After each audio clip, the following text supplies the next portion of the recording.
development agenda and to avoid duplication of efforts.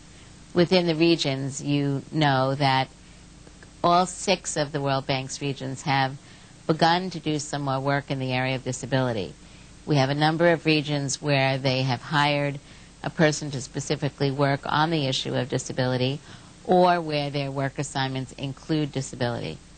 In the case of South Asia and East Asia, which are the 2 regions by name that the bank utilizes, Charlotte McLean is the full-time person who's working in East Asia, and there is a team of people in the South Asia region that are working on the issue of disability.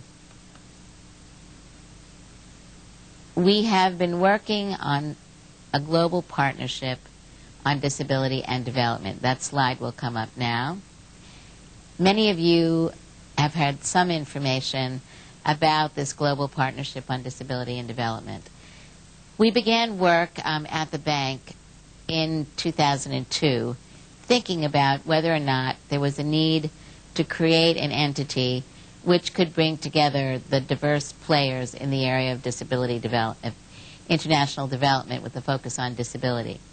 In 2002, when we held our first major conference on development and disability, we began to talk to participants to ask them if they felt there was a need for further discussion to enable greater collaboration.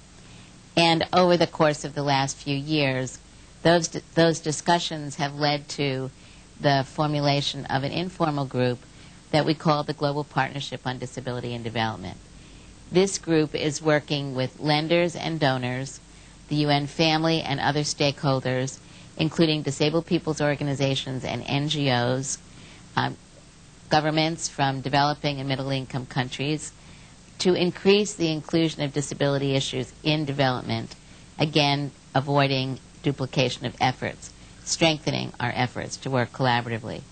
We've held a series of meetings in Finland and South Africa and Rome and Washington, D.C., and we now are working on putting together a small multi-donor trust fund that will help support the activities for the global partnership.